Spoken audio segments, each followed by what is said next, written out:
جب علم نہیں ہوگا تو پھر نبوت کیسی؟ اور اگر آپ کہیں نہیں اس نبی کے پاس علم تو ہوگا، فرمایا پھر ہم پوچھیں کہ وہ علم کون سا ہوگا؟ وہ قرآن والا ہوگا یا قرآن کے علاوہ ہوگا؟ فرمایا اگر تم کو قرآن والا ہوگا وہ تو پہلے حضور کو مل چکا ہے، اس کو دینے کی ضرورت کیا پڑی ہے؟ اور اگر ہم کہتے نہیں وہ قرآن کے علاوہ ہوگا، پھر مولانا فرماتے ہیں میں تم سے یہ پوچھوں گا کہ وہ قرآن کے مخالف ہوگا؟ وہ قرآن کے یعنی تو جو علاوہ ہوگا وہ قرآن کے مخالف ہوگا یا قرآن سے کم ہوگا؟ اگر تم کہتے ہو قرآن کے مخالف ہوگا تو یہ قرآن کریم تو اس مقام پر ہے کہ اس کے بعد اس کی مخالفت کا تصور ہی نہیں ہے۔ اور اگر تم کہتے ہو نہیں اس قرآن سے تھوڑا علم ہوگا، پر میں تھوڑا اس لیے نہیں مانتے، اگر تھوڑا ہوگا تو وہ ادنا ہوگا، قرآن ہوگا تو اعلیٰ ہوگا، اور بعد میں اگر تھوڑا ادنا ہو وہ اعلیٰ کو منسوخ کر ہی نہیں سکتا، تو پھر بعد والے ادنا کی ضرورت کیا ہے؟ اس لیے تمہیں ماننا پڑے گا ہمارے نبی کے مقام نبوت بھی ختم ہے، ہمارے نبی کے زمان نبوت بھی ختم ہے، نہ ان سے بڑا کوئی مقام ہے نہ ان کے بعد کوئی زمان ہے۔ حضور کے بعد کوئی زمانی نبوت بھی نہیں آ سکتی، زمانی نبوت بھی ختم ہے اور رتبی نبوت بھی ختم ہے۔ اب اگلی بات سمجھو، فرمائیں ان کے رتبے نبوت مکانی بھی ختم ہے۔ کون سی ختم ہے؟ مکانی، یعنی ہمارے نبی رتبے کے اعتبار سے بھی خاتم، مقام کے اعتبار سے بھی خاتم، اور مکان کے اعتبار سے بھی خاتم۔ مکان کے اعتبار سے خاتم کیسے؟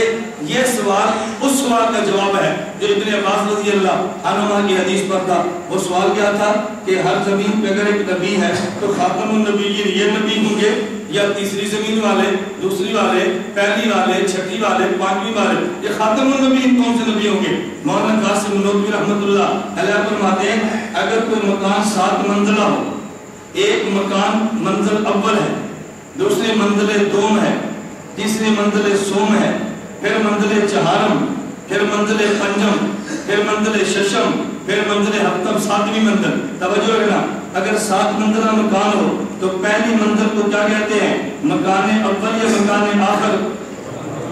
بولو نا، مکان اول نا، اور آخری منزل کو مکان آخر۔ اب اگر کوئی تم سے پوچھے بھئی 7 منزلہ مکان شروع کہاں سے ہے تو کیا کہو گے؟ پہلے سے، اور پوچھے ختم کہاں پر ہے تو کیا کہو گے؟ آخری۔ پر میں اگر ہم اس حدیث کو صحیح مانیں تو پھر بھی اس پر کوئی اعتراض نہیں ہے۔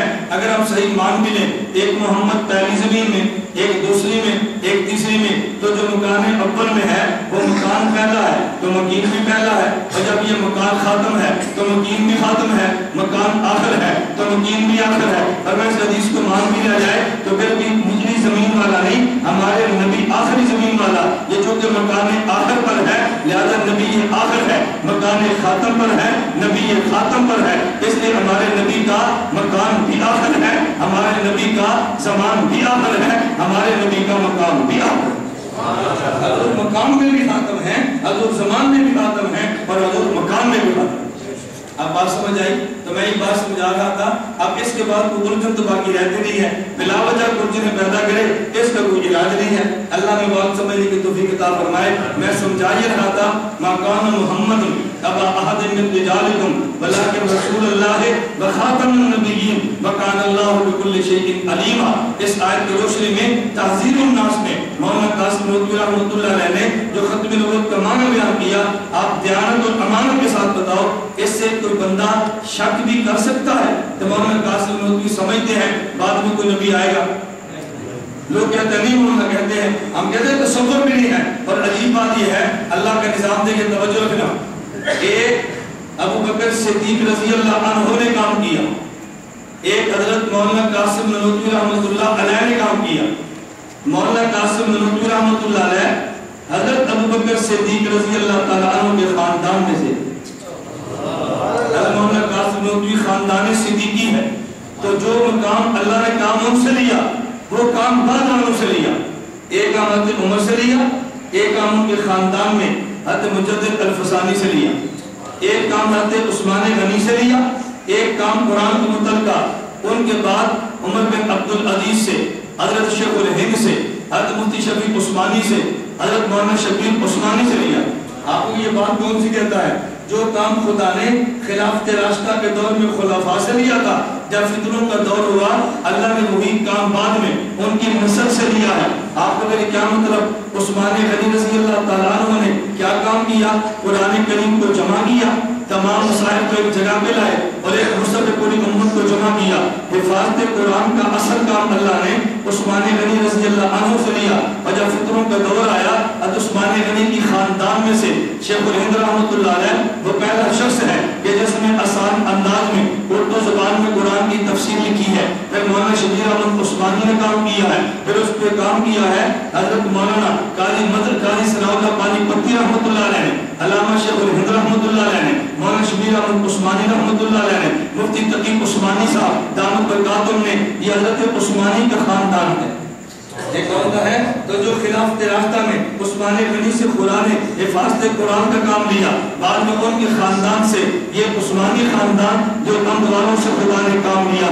حضرت عمر رضی اللہ تعالیٰ عنہ سے خدا نے کیا کام لیا؟ جو بڑے بڑے جبروت اور بڑے بڑے جابر قسم کے لوگ تھے, حضرت عمر کے آنے سے وہ دب گئے ہیں. حضرت عمر رضی اللہ تعالیٰ نے خدا کی توحید کے سامنے بڑے بڑوں کو جھکایا ہے. مجدد الفسانی رحمۃ اللہ علیہ نے اکبر بادشاہ کے فتنے کا مقابلہ کیا جو دین الہی کا دعویدار تھا. تو جو کام عمر بن خطاب نے کیا, بعد میں جب کسی اور نے خدا کے سامنے اعلان ربوبیت کیا ہے, اس فتنے کا تعاقب, اس فتنے کا علاج اللہ نے مجدد الفسانی سے کیا کرایا جو حضرت عمر رضی اللہ تعالیٰ عنہ کے خاندان میں سے ہے. ابو بکر صدیق رضی اللہ عنہ کے دور میں جب انکار ختم نبوت کا مسئلہ اٹھا, ایک کام صدیق نے کیا ہے. اور ابھی جو انکار ختم نبوت کا مسئلہ اٹھنا تھا خدا نے یہ کام حضرت مولانا قاسم نانوتوی رحمۃ اللہ علیہ سے کرایا ہے. لیکن ایک علاج وہ تھا جسے علاج بالجہاد کہتے ہیں, اور ایک علاج وہ تھا جسے علاج بالقلم کہتے ہیں. حدیث مبارک میں ہے نبی پاک صلی اللہ علیہ وسلم نے فرمایا اقرب الناس من درجۃ النبوۃ اہل الجہاد اہل العلم. درجہ نبوت کے قریب دو قسم کے لوگ ہیں,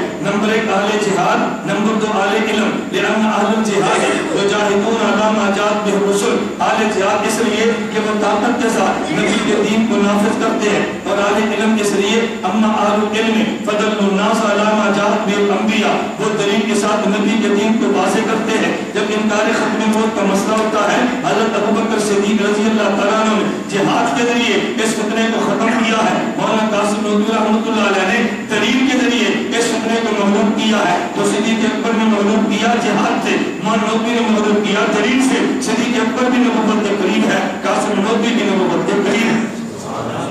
وہ بھی حضور کا وارث ہے, یہ بھی حضور کا وارث ہے. میں نے شاید آپ کو سنایا ہوگا حضرت مولانا کی محمد مولانا چلو علی تھانی فرماتے اگر ہم نے حاجی امداد اللہ مہاجر مکی کی صحبت کو نہ لیا ہوتا فرمایا میں بڑا فتویٰ باز مولوی ہوتا. میں اس لیے فتویٰ سے بچاؤں کہ مجھے صحبت حاجی امداد اللہ مہاجر مکی کی ملی ہے. حکیم محمد مولانا چلو علی تھانی فرماتے ہیں پھر فرمانے لگے کہ حاجی امداد اللہ مہاجر مکی اتنے بڑے آدمی تھے کہ مولانا قاسم نانوتوی رحمۃ اللہ علیہ اور دیگر اکابر کو دیکھو, پھر حاجی صاحب کی شان دیکھو. میں صرف چونکہ واقعات تو بہت ہیں, میں نانوتوی رحمۃ اللہ کے متعلقہ واقعہ پیش کرتا ہوں. فرمایا مولانا قاسم نانوتوی رحمۃ اللہ علیہ حاجی امداد اللہ مہاجر مکی کے پاس گئے. فرمایا قاسم تم ہمیں خط نہیں لکھتے, اپنے حالات کیوں نہیں لکھتے؟ تو مولانا قاسم نانوتوی عرض کرنے لگے حضرت میں کیا حالات لکھوں گا, آپ نے مجھے فرمایا ذکر کرو. جب میں ذکر کرنے بیٹھتا ہوں تو یوں محسوس ہوتا ہے جیسے میرے کسی ساتھ نے میرے اوپر چٹان رکھ دی ہے, اتنا بوجھ محسوس ہوتا ہے. میں کیا حالات لکھوں؟ آپ جیسا کوئی بندہ ہوتا, ہم جیسا ہوتا تو پریشان ہوتا, کتنی گندی حالت ہے. حاجی امداد اللہ مہاجر مکی فرمانے لگے اگر یہ بات سچ ہے تو پھر تمہیں مبارک ہو, پھر تمہیں مبارک ہو. کہ مبارک اس بات کی؟ فرمایا جب حضور پہ وحی آتی سردی میں حضور کے اچانک ماتھے پہ پسینہ آ جاتا, جب میرے پاس پہ وحی آتی اونٹ پہ سوار ہوتے, اونٹ بوجھ کی وجہ سے دب جا پھیس جاتا, اگر کسی کی رام میں سر رکھ کے لیتے ہوتے اتنا بوجھ محسوس ہوتا کہ گویا رام ٹوٹنے لگا ہے. فرمایا کہ تمہیں بوجھ محسوس ہوتا ہے جب حضور پہ وحی آتی نبوت کو بوجھ محسوس ہوتا تھا. یہ ذکر کرنے سے تمہیں بوجھ محسوس ہونا اس بات کی دلیل ہے کہ فیضان علوم نبوت تمہاری طرف منتقل ہو رہا ہے, فیضان علوم نبوت تمہاری طرف منتقل ہو رہا ہے. یہ مولانا قاسم نانوتوی رحمۃ اللہ علیہ کے علوم ہے. خیر میں جو بات سمجھا رہا تھا کہ جو اعتراضات مرزا غلام احمد قادیانی نے کرنے تھے نا اس کا جواب مولانا نانوتوی نے دیا. مرزا قادیانی کیا کہتا تھا, مقامی نبوت کو حضور پہ ختم ہے تو یہ سب سے اعلیٰ, لیکن کچھ بعد میں ان سے بھی بنے کچھ بعد میں ان سے بنے تو یہ ختم نبوت کی منافی نہیں ہے. مولانا نانوتوی فرماتے یہ ختم نبوت کے اس مقام پر فائدہ ہے ان سے پہلے تو نبوت چلی ہے, ان کے بعد نہیں چلے گی. جو بعد میں چلے گے تو وہ اعتراضات ہوں گے جو میں نے آپ کی خدمت میں پیش کیے. اس لیے مولانا قاسم نانوتوی فرماتے ہیں ہمارے نبی مکان میں بھی اعلیٰ ہیں, مقام میں بھی اعلیٰ ہیں اور زمان میں بھی آخر ہے. نہ حضور کے بعد کسی زمانے میں نبی ہے، نہ حضور کے بعد کسی مکان میں نبی ہے، نہ حضور سے زیادہ کسی نبی کا مقام ہے۔ اللہ مجھے اور آپ سب کو نبی پاک صلی اللہ علیہ وسلم کی ختم نبوت سے سمجھنے کی توفیق عطا فرمائے۔ آئندہ ہمارا درس انشاءاللہ 12 جون کو ہوگا۔ آئندہ جو درس ہوگا میں آپ اللہ کی خدمت میں پیش کروں گا کہ پھر ختم نبوت کے صدقے اس امت کو کیا ملا۔ حضور آخری نبی ہے نا، تو جب حضور آخری نبی ہے، ختم نبوت کی وجہ سے اس امت کو کیا ملا۔ حضور آخری نبی نہ ہوتے تو پھر کیا ہوتا، حضور آخری نبی ہے تو پھر امت کو آگے کیا ملا ہے، یہ مضمون انشاءاللہ آئندہ 12 جون کو اللہ مجھے اور آپ کو بات سمجھنے کی توفیق عطا فرمائے۔ آخر دعوانا ان الحمدللہ رب العالمین، الحمدللہ رب العالمین، والصلاة والسلام علی رسول وعلی آلہ وصحبہ اجمعین۔ اے مولا کریم ہم سب کے گناہوں کو معاف فرما دے، خطاؤں سے درگزر فرما دے، حاجات کو پورا فرما دے، مشکلات کو دور فرما دے، شرور اور فتن سے محفوظ فرما دے۔ اے اللہ جتنے بھی تیرے دین کے کام ہوتے ہیں سب ان کاموں کو قبول فرما، تمام مراکز کو شرور سے محفوظ فرما۔ اے اللہ اس ادارے کو بھی ظاہری اور باطنی ترقی عطا فرما۔ دور دراز سے تیرے دین کو سیکھنے کے لیے جو تشریف لاتے ہیں مولا کریم ان تمام کا آنا قبول فرما، ان تمام کا آنا قبول فرما۔ اے اللہ اس ملک کو ایمان اور امن کا گہوارہ بنا دے۔ اللہ دین کے نام جتنی محنتیں ہیں سب اخلاص عطا فرما دے۔ اللہ سب کو اپنے فضل و کرم سے قبول فرما دے۔ جو جنہوں میں اسیر و قید ہیں اللہ باعزت ان کی رہائی کے اسباب پیدا فرما دے۔ اے اللہ ان کی باعزت رہائی کے اسباب پیدا فرما دے۔ جو بیمار اپنے فضل و کرم سے ان کو شفا کاملہ عاجلہ مستمرہ عطا فرما دے۔ اے مولا کریم ہم سب سے راضی ہو جا، ہم سب سے راضی ہو جا، ہم سب سے راضی ہو جا۔ اللہ ضلالت اور گمراہی سے محفوظ رکھ، ہدایت عطا فرما۔ اللہ جہالت سے محفوظ رکھ، علم عطا فرما۔ اللہ بیماریوں سے محفوظ رکھ، ہمیں صحت و شفا عطا فرما۔ اللہ غربت سے محفوظ رکھ، ہمیں مال و دولت کی نعمت عطا فرما۔ اللہ ذلت سے محفوظ رکھ، ہمیں عزت عطا فرما۔ اللہ بے روزگاری سے محفوظ رکھ، اے اللہ تو حلال طریقے سے مال کو روزگار عطا فرما۔ میرے مولا کریم، میرے مولا کریم ہمیں تو شقاوت سے محروم نہ کر، شقاوت سے محروم کر، اللہ تو محفوظ رکھ، ہمیں تو سعادت عطا فرما۔ اللہ پیغمبر کی شفاعت عطا فرما۔ اللہ ہم نلائق ہے تو کریم ہے۔ اللہ کریم اسے کہتے ہیں جو غیر مستحق لوگوں کو بھی عطا کر دے۔ اللہ ہم مستحق نہیں تو ہمیں بھی عطا فرما دے۔ اللہ نلائقوں کے دینے کا نام کرم ہے، ہم نلائقوں کو عطا فرما دے۔ اللہ ہمارے گناہوں کو تقاضا تو یہ تھا جہنم کا ایندھن بنتے، پینے کے لیے پانی کا گھونٹ نہ ملتا، لیکن میرے مولا کریم، میرے مولا کریم ہم تجھ سے دعائیں مانگتے ہیں، اپنے فضل و کرم سے میں دنیا آخرت کی ساری نعمتیں عطا فرما دے۔ اللہ ساری خوشیاں عطا فرما دے، اللہ ساری خوشیاں عطا فرما دے۔ اے میرے مولا کریم ہم سب کی حفاظت فرما، اے اللہ دین کے لیے قبول فرما۔ اللہ اس کے لیے جو ضرورتیں اپنے فضل سے پوری فرما دے۔ اے اللہ جتنے لوگ ہم سے اس نے دان رکھتے ہیں اللہ اس کی برکت سے ان کو بھی بخش دے، اے اللہ دین کو بھی بخش دے۔ اے اللہ جتنے ان کے گمان ہیں ان کے مطابق ہمیں تو دین کی محنت کے لیے قبول فرما دے۔ اے اللہ سارے اسفار اپنے فضل و کرم سے پورے فرما دے۔ اللہ جتنے دین کے تقاضے ہیں ان کے لیے ہم سب کو قبول فرما لے۔ جتنی دین کی محنتیں ہیں ان تمام محنتوں میں تو برکت عطا فرما دے، آپس میں جوڑ عطا فرما۔ اللہ تو توڑ سے محفوظ فرما، آپس میں محبت عطا فرما۔ اللہ نفرتوں سے حفاظت فرما۔ ہمارے جتنے مشائخ اور اکابر ہیں اے اللہ تم کو صحت و عافیت کے ساتھ زندہ رکھ۔ اے اللہ کی سایہ شفقت ہمارے سر پر قائم فرما، ہمیں اپنے اکابر کی قدر کرنے کی توفیق عطا فرما۔ اے میرے مولا کریم جو مانگ سکے وہ بھی عطا فرما، جو نہیں مانگ سکے پھر مانگے عطا فرما۔ جن حضرات میں سے جس کے دل میں جو بھی جائز خواہش ہو اللہ تو بغیر ہوٹوں کے لائے علیم و بذات صدور ہے، اپنے فضل و کرم سے پورا فرما دے، اپنے فضل و کرم سے پورا فرما دے۔ اے میرے مولا کریم جن کے گھر میں بچیاں اور بچے موجود ہیں ان کو مناسب رشتے نہیں ملتے اللہ ان کو مناسب رشتے عطا فرما دے۔ اللہ نکاحوں کو دور فرما دے، جن کے رشتے ہو چکے ہیں اللہ ان کے گھر میں کوئی معاملات ہیں اللہ ان کے گھروں میں اصلاح فرما دے، محبتیں پیدا فرما دے۔ اللہ جو بے اولاد ہیں ان کو نیک اولاد عطا فرما دے۔ اللہ جن کی اولاد ہے ان کو آنکھوں کی ٹھنڈک بنا دے، اللہ آنکھوں کی ٹھنڈک بنا دے، اللہ ان کی اولاد کو آنکھوں کی ٹھنڈک بنا دے۔ ہم سب کو علم نافع عطا فرما، عمل صالح اور متقبل عطا فرما، رزق واسع اور طیب عطا فرما۔ اے اللہ تو بادشاہوں کا بادشاہ ہے، اللہ بادشاہ کے در پہ جائیں کبھی خالی ہاتھ واپس نہیں لوٹاتا۔ مولا کریم ہمیں خالی ہاتھ واپس نہ لوٹانا، اللہ ہمارے اٹھنے والے ہاتھوں کو قبول فرما لے۔ اللہ ہمارے گناہوں کو نہ دیکھنا، اپنی رحمت کو دے، ہماری نالائکیوں کو نہ دے، اللہ اپنے کرم کو دے۔ اللہ تیرے پیارے حبیب کی امتی ہیں، ہماری خوشیوں میں تیرا حبیب خوش ہوگا، اللہ ہمارے جہنم میں جانے سے تیرے حبیب کو دکھ ہوگا۔ اللہ تو اپنے حبیب کی خوشی کی خاطر ہمارے گناہوں کو معاف فرما دے، اپنے محبوب کی خوشی کے لیے ہمیں جنت کا مستحق بنا دے اللہ حبیب کی خوشی کے لیے اللہ ہم سب کی حال پہ رحم فرما دے وصلی اللہ تعالیٰ علی رسول خیر خلقہ محمد و آلہ اصحابہ اجمعین برحمتک یا ارحم